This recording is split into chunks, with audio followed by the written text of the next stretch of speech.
Good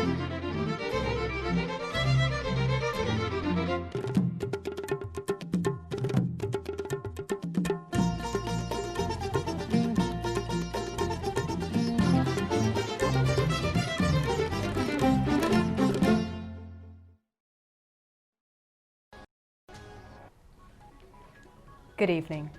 Welcome to the National News Broadcast. I'm Kasuni Balachandra. And I am Tilina Udayaratna. First of all, let's take a look at tonight's top stories. A significant growth in Sri Lanka's agricultural sector. The cinema industry is exempted from the entertainment tax for a period of 2 years. The Ministry of Education says that the school attendance of students is at 51%. The number of fully cured coronavirus patients has increased up to 42,091. A program to purchase 300,000 metric tons of paddy harvest from the farmers begins tomorrow. On your top local story this evening, the Ministry of Finance says that a significant progress has been recorded in the agricultural sector according to the third quarter national account estimates of the year 2020. The ministry in a communique further says that cultivation of grains has gone up by 256%. The Saubhagya Dakma or Vision of Prosperity policy statement has allocated more opportunities to resuscitate the agricultural industry. The ministry report adds that an obvious outcome of this initiative has been the taking of many decisions to develop agriculture amidst the global COVID-19 pandemic under the leadership of President Gotabaya Rajapaksa and Prime Minister Mahinda Rajapaksa. Accordingly, the Sri Lankan agricultural sector has recorded a 4.3% growth in the third quarter of last year. Restoration of public life after the first wave of COVID-19 has had a positive impact on this achievement. The data has been published upon estimation of stable prices in line with gross national product and other economic indexes during the period from the 1st of July to the 30th of September last year. A significant feature has been the recording of higher growth by crops including paddy, pulses, vegetables, fruits, spices, rubber, as well as by the industries of animal products and inland fishing. Grain farming has achieved a growth of 256.65% in the third quarter of last year in comparison to the corresponding period in the year 2019. The freshwater fisheries industry has recorded a growth of 20.6% and the paddy cultivation 15.5%. The percentage of growth in vegetable cultivation has been 11.06% and 11.05% in rubber planting. The growth in fruit cultivation has been 8.3%. The cultivation of spice-related crops has also shown an increase of 6%. The ministry adds that the growth in animal products has shown a 2.8% increase. However, as a result of the pandemic, the marine fishing and industry has shown a decrease of 11.06%. The Department of Export Agriculture says that it would be possible to make Sri Lanka a country self-sufficient in turmeric by the produce by 2023. The farmers have shown great interest to cultivate this variety of spice last year at a request by the President. Harvesting of turmeric is scheduled to take place in the latter part of this month and also in February. A turmeric harvest exceeding 25,000 metric tons is anticipated in this season. Sri Lanka's annual dried turmeric requirement is around 7,500 metric tons. The Department of Export Agriculture has made arrangements for island-wide replanting with the expectation of receiving an additional 4,000 metric tons of turmeric. Director of the department, Upul Ranavira, says Sri Lanka will be able to fulfill 90% of the turmeric demand through domestic sources. The government has decided to exempt the cinema industry from the imposition of the entertainment tax for a period of 2 years. The Prime Minister's office says that the approval of relevant ministries has been received in this connection. The temporary withdrawal of the tax has been made according to a recent request by those engaged in the industry from Prime Minister Mahinda Rajapaksa. They have urged to provide them relief for a period of 2 years to safeguard the local cinema industry confronting the COVID-19 pandemic. Accordingly, the industry has been freed from the recreation tax in the years 2021 and 2022. Approval has also been granted according to a decision of the Prime Minister to reduce the tax to 7.5% from year 2023. Prime Minister Mahinda Rajapaksa has presided over a ceremony held in connection with the vesting in the ownership of the students the newly reconstructed oldest building of Thurston College, Colombo today. The event was conducted in parallel with the 71st anniversary celebrations of the school. The dilapidated and unsecured building was renovated by the Sri Lankan Navy through mediation of the Ministry of Defence. The Thurston College School Development Society has spent 13 million rupees for the procurement of necessary equipment and materials for the building. It has been pointed out that Prime Minister Mahinda Rajapaksa, who was an illustrious old boy of the school, also had his education in this building. The award Suwani of the Thurston community bestowed upon the most outstanding student who had completed 50 years of professional politics was presented to the Prime Minister by the principal of the school, Pramudita Wickramasinghe. The Prime Minister on this occasion has handed over Suwanias to Ministers Professor G.L. Pires, Bandulu Gunawardena and Chinese Ambassador in Sri Lanka, Ki Sheng Hong. Handing over of 6 sets of smart classroom technological equipment valued at 10 million rupees donated by the Sri Lanka Past Pupils Association of the Chinese Defence College and the Huawei Idea Hub Institute through coordination of the People's Republic of China also took place. Reputed old boy of the school, retired Major General and Director General of the Customs, G.V. Ravipriya, has handed over the donation to the Prime Minister. Defence Secretary, retired General Kamal Gunaratne, staff of Thurston College, members of the School Development Society, representatives of the Old Boys Union and students have also attended the occasion.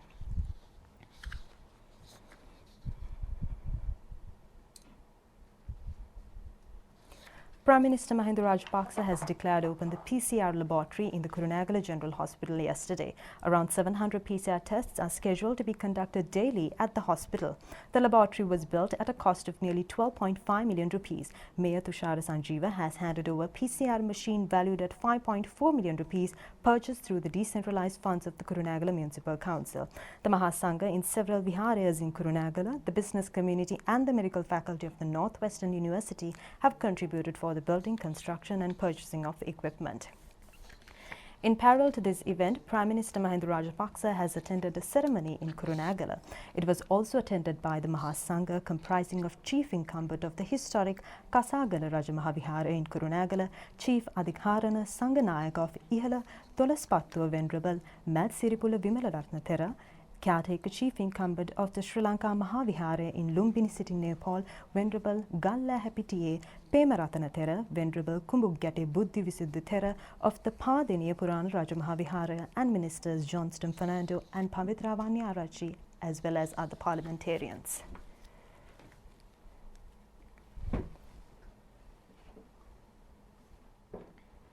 The reopening of school term of all schools in the island from grade 2 to 13 other than in the western province and isolated areas has taken place today according to health guidelines. Secretary to the Ministry of Education Kapila Pereira says that the percentage of attendance of students has been 51%. He also said that the percentage of attendance of teachers was at 88%. Hand washing and germicide facilities have been provided at student and teachers according to health instructions. Necessary measures have been taken to gauge body temperatures of students and teachers who have arrived in schools today. The attendance of students in many schools in the Kegol district today has been satisfactory. The attendance of students in schools in the Gaul district has also been at a satisfactory level. These scenes show the arrival of students to schools in the Hambantota district. Our correspondent says students have attended classes in schools in the Uva province today disregarding heavy rains. Schools in the plantation sector were also reopened today. Our correspondent says that attendance of students was at a satisfactory level.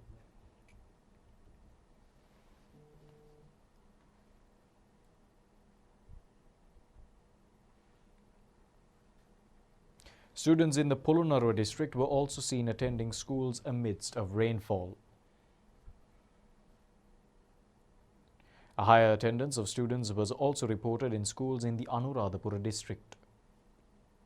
Our correspondent further says that students in Damulla, Galevela, Naula and Sigriya have also attended schools despite torrential rains.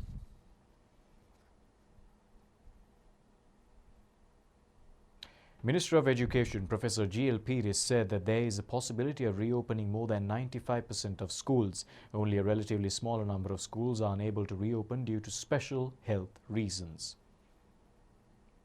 Secretary to the Ministry of Education, Professor Kapila Pereira, said that 51% of student attendance and 88% of teacher attendance is an extremely satisfactory situation. This was what they had anticipated.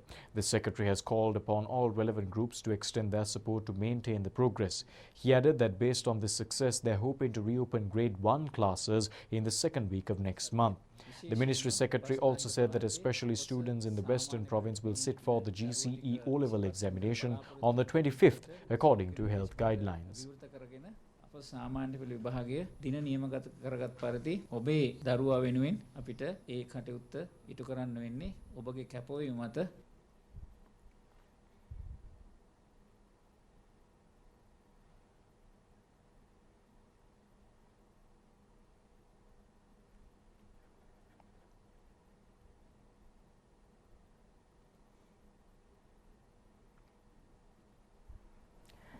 The newly appointed Sri Lanka ambassador of the Bangladesh People Republic, Muhammad Ariful Islam, has presented credentials to President Gotabaya Rajapaksa at the President's house this morning.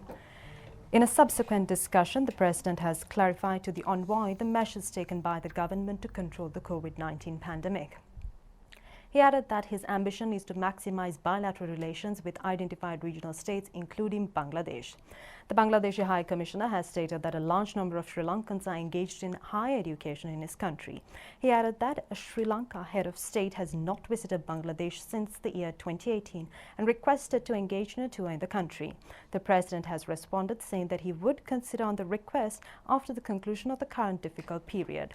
Foreign Minister Dinesh Gunawardene and Foreign Secretary Admiral Jayanath Kulambage have also attended the discussion.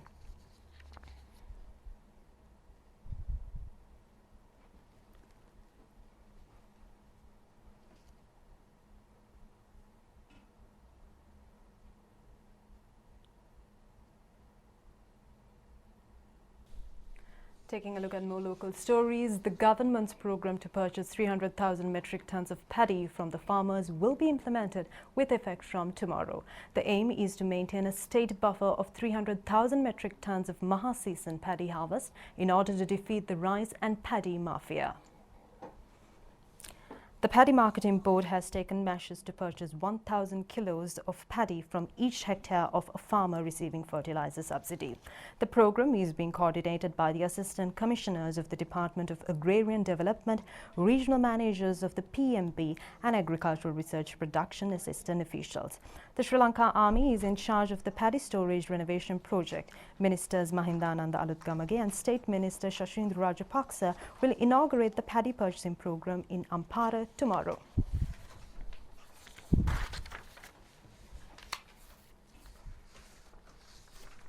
Now, taking a look at the local coronavirus situation, the number of fully recovered COVID-19 patients has increased to 42,091. 766 recoveries have left hospitals today. The percentage of fully recovered patients has increased up to 86.49% or 42,091 patients. Accordingly, 13.03% or 6,342 patients are undergoing treatment. 285 COVID-infected patients were found today. 16,206 PCR tests have been conducted yesterday. 1,411,554 PCR tests have been conducted so far in the country. Meanwhile, 3 more COVID-19 related deaths were reported from the island today. One of the victims was a detainee at the Negombo prison. The other 2 were residents in Colombo 14 and Ratnapura. Minister Vasudeva Nanayakar has also been afflicted with the COVID-19 disease. The minister was reported to have attended recent parliamentary sessions on all 4 days. Parliament officer Narendra Fernando says that 10 parliamentarians who had had close contacts with him have been identified. He also says that the speaker has informed that parliamentarians are able to engage in PCR tests from 10 a.m. to 3 p.m. on the 13th and 15th of this month. Secretary General of the Parliament Dhammika Dasanayaka says that parliamentary proceedings will be carried forward continuously, adhering to health guidelines on the instructions of health authorities. The isolation status imposed on the Vedikanda in the Hunapitiya North Gramanilidari division in Kiribadgoda and Duvavatta in Velikadamulla Gramanilidari division in Vattala in the Gampaha district have been withdrawn since dawn today. The MC housing scheme in the Talduva Gramanilidari division in the Nigambo police division has also been exempted from the isolation status. A special discussion on the conducting of the delayed provincial council election was held at the Election Commission's office today. The meeting was attended by secretaries of political parties. It was presided over by Chairman of the Election Commission, Attorney at Law Nimalji Punjiheva.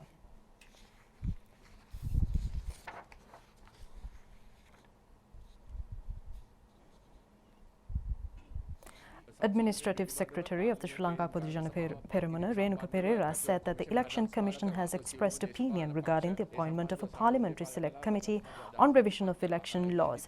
He also said that political parties have extended cooperation by presenting their views. It is of hope to resolve disputes pertaining to election laws through a Parliamentary Select Committee.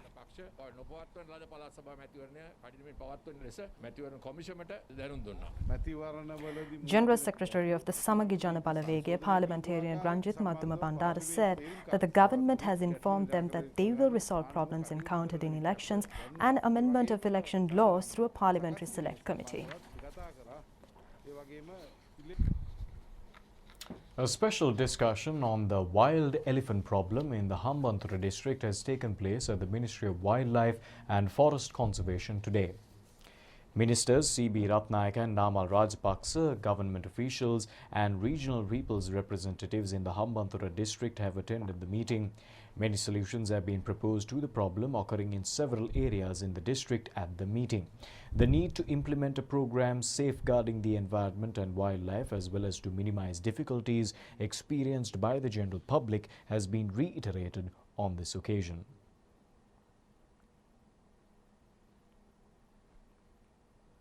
The meeting has also dealt in depth on the problems pertaining to cultivation lands of the traditional Chena cultivations.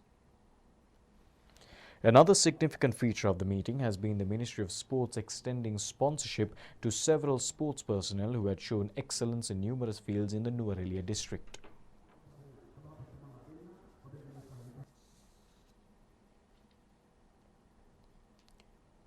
Measures have also been taken to develop the freshwater fishing industry in the Kurunegala district through the reconstruction of 6,000 lakes. One segment of the program got underway at the Margalla Reservoir in Nikavaratia today.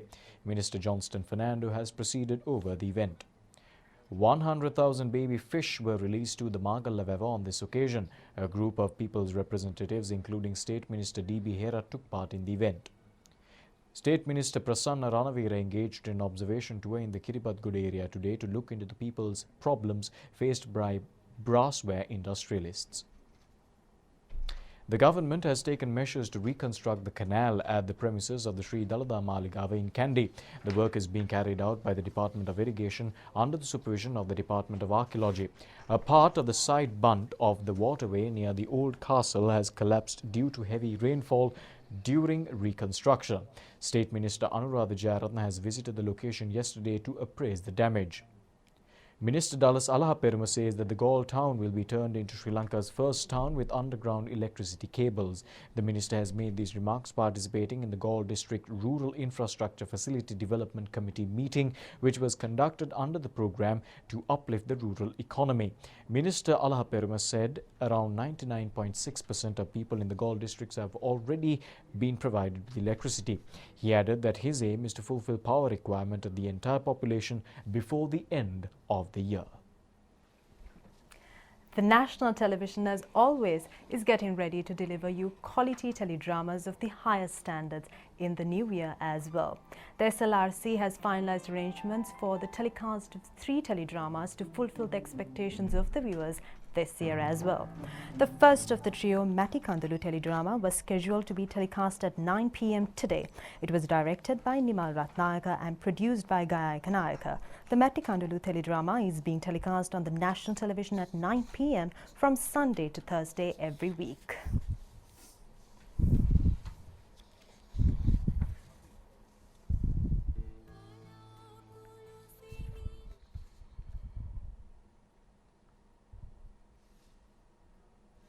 The Ministry of Justice says that measures have been taken to recruit 150 attorneys at law as chief inspectors of police.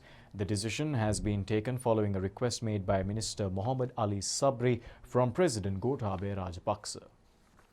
At a meeting held at the Ministry of Justice today under the leadership of the minister, it has been pointed out that the objective was the closure or close cooperation of the general public and to make more efficient the police service. The recruits will be assigned for duties covering the 9 provinces of the island after conducting interviews. Knowledge of the Tamil language and information technology are considered as special qualifications.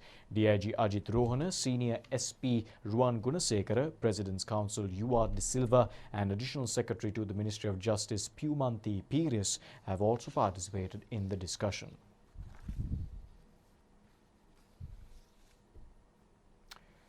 Well, funeral of the late Mahanayaka of the Mahavihara Vanshika Shamopali Mahanikaya of the Uva chapter, Venerable Ambevela Panyasara Thera, took place at the Kapetipula Public Esplanade yesterday.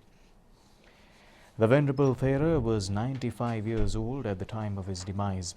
He was the chief incumbent of the Suwarapula Bauddha Lokavihara in Piliyandala and Sri Subhadarama Mula Mahavihara in Kapetipula.